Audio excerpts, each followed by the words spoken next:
Thank you very much, Mrs. President. First, we would like to apologize for our very, very horrible English, but unfortunately, our German was worse. While two sealed documents of the Merovingian period kept in the Archives nationales in Paris were being restored for an exhibition abroad, fibers of unknown origin were discovered in seals which were partially broken and fragmentary. This chance discovery was the starting point of a vast research project undertook by Agnès and myself, and for which we thank for their help both Archives nationales and the Labex Patrima, especially for the financial support. The corpus chosen for this study includes approximately 300 documents, the common points of which are to have been produced by the Merovingian and the Carolingian royal chancelleries, thus between 625 and 987, and also to have been sealed with the technique of the riveted plaited seal, as you can see here and here a detail, where the seal is directly affixed on the parchment and fixed thanks to a notch in the support by means of a wax cork in the back, as you see here on the detail in the center. We wished first of all to identify these fibers, which we suspecting being hair, making for the first time visible a practice described in sources, but until now never observed. First, the project and its three axes of research. These documents are kept, as I said, in the Archives nationales. There are about 300, among them 50 are always sealed today. The project allows us an opening on other deposits of archives situated both in France and abroad, in particular in Germany. The project has three axes of research. First, conservation and treatment. Secondly, scientific research, and then valorization. Thank you. I will speak about conservation and treatment. The conditions of storage of these documents were formal and unsuitable. The collection presents numerous alterations of parchments and seals. The analysis confirmed that the original seals are made of pure beeswax without additives. Beeswax is naturally translucent and amber like honey. Seals present numerous mechanical changes, fragments, cracks, flakiness, gaps. A lot of them show a common chemical alteration of the natural beeswax, as Mrs. Daimler spoke before. The Archives nationales Seals workshop is more than 150 years old. Its objective was to create cast collections. With this intention, wax seals were repaired, varnished, and molded. These treatments raise specific problems. The aesthetic and historic integrity of objects was rarely respected. The current rules of harmlessness, stability, and reversibility for the treatments did not still exist. We shall see that wrong restorations can be at the origin of errors in the descriptive catalogues. A beeswax similar to the original was used to repair seals without precise demarcation. The seal is often melted. Melted? Yeah. In the absence of mark between the original and the additional wax, conservators and curators meet complex problems of interpretation. The varnish, which was used to harden seals, is thick and very oxidized. Okay, a little time to see all these treatments. To keep these seals and study them, conservators have to develop specific practices. For the moment, except a lightening of the varnish, seals are not restored, because there is a risk to falsify, analyze. In particular, the research of ADN. The unfortunate state of seals allows to make the takings inside breaking zone. Only the two seals at the origin of the discovery of hair were restored for an exhibition. Specific techniques were chosen, allowing a total reversibility. The fixation to the parchment was realized with support of Japan paper.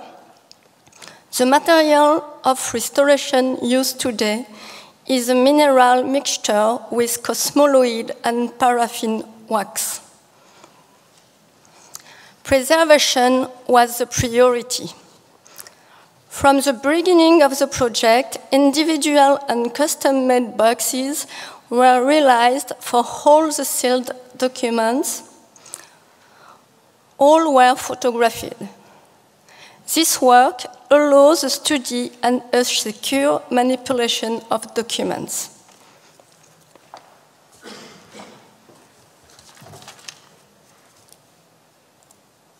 Secondly, the scientific research. After the first discoveries, we examined all of the 50 remaining Merovingian and Carolingian seals. We were able to notice the presence of these fibers in more than 20 of them, sometimes a lot of them, as you can see on the photograph here, and to make some samples. After empirical examinations, thanks to a simple microscope, where we compared fibers taken on seals with my hair or Agnès' hair, we acquired the certainty that we were dealing with human hair. Thanks to a multidisciplinary partnership, we were able to call on to a forensic scientist, Dr. Philippe Charlier, for scientific analysis. These were realized on our takings, which underwent examinations in optical microscopy, like this, then in electron microscope with scanning, it's the two photographs here, and also on blades to determine their human, animal, or vegetable nature. It was possible to answer in every case on the basis of forensic morphological criteria concerning, for example, the diameter of the medullary canal, as you can see here, and another example with the presence or the absence of melanin, like here. The analysis reveals that in most cases, those fibers are human hair or bird, and the DNA analysis gave the same conclusions. Our works also concern thus the symbolic interpretation of this practice. Thirdly, the valorization. It's the third axis of the project about which we shall speak little here. Our purpose is to reach a better knowledge of these documents and their mode of sealing, and to make them more easily accessible to the general public through their digitalization, which is done, but not yet online.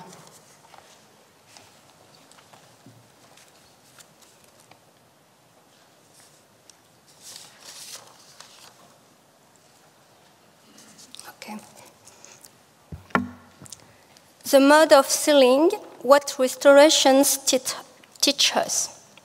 The cast collections from the 19th century are the majority support of studies about seals. Nevertheless, they only inform us about seals' iconography. The comparison between the seal and its cast is important. Wax and parchment deliver forgotten information. Seals were often separated from the document to be studied or molded. In the case, even if it's kept next to the parchment, we have to confirm this attribution.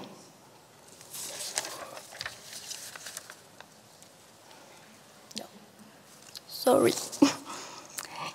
It indeed arrives that seals are put on a wrong document.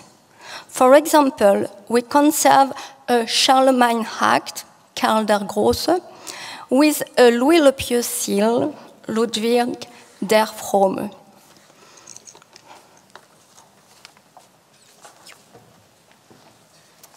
We can observe, secondly, errors of restoration. In the same way, it happens that the conservator made mistakes and associated fragments from different broken seals. The case of the seal of Childebert III, this king, it's 697, a very old one, is particularly interesting. An error of restoration realized in the 1860s persuaded the specialists that this Merovingian king had sealed by means of 3 different matrices. Yet, as you can see on this photo here, a piece was badly repositioned, giving the impression of a double imprint. It's on the first cast here on the left. You can see that the cross is on the right of the seal and not in the center. But in fact, as you see here, the piece was badly repositioned, and if you put it at the right place, the cross is in the center at the right place. If we stack the drawing of these 2 different imprints here, we see that they correspond totally. In fact, Childebert III had only 1 matrix, which so becomes again a personal object of exercise of power emanated from the king himself and not an object delegated and trusted to the chancellor. Another example is the matrices shapes. It has always been written that Merovingian kings used to seal by means of sigillary rings, like their ancestor Childeric I, whose ring was discovered in his graves in the 17th century, or as Childebert II, whose ring is here in the center. The careful examination of the remaining imprints allows to envisage another hypothesis, that of the use from 679, the first Merovingian seal, of real matrices with an appendix of prehension, as you can see on the other photograph here.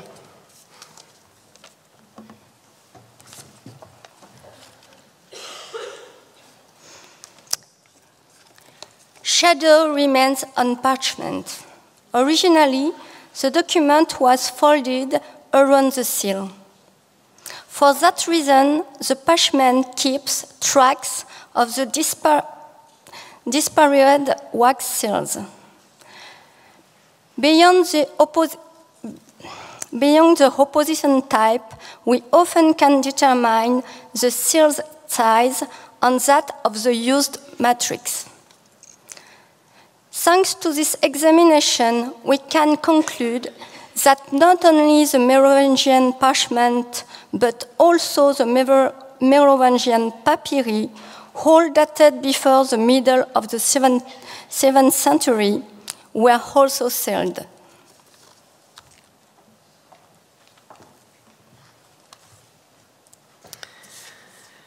In numerous civilizations, hair are the object of the greatest respect.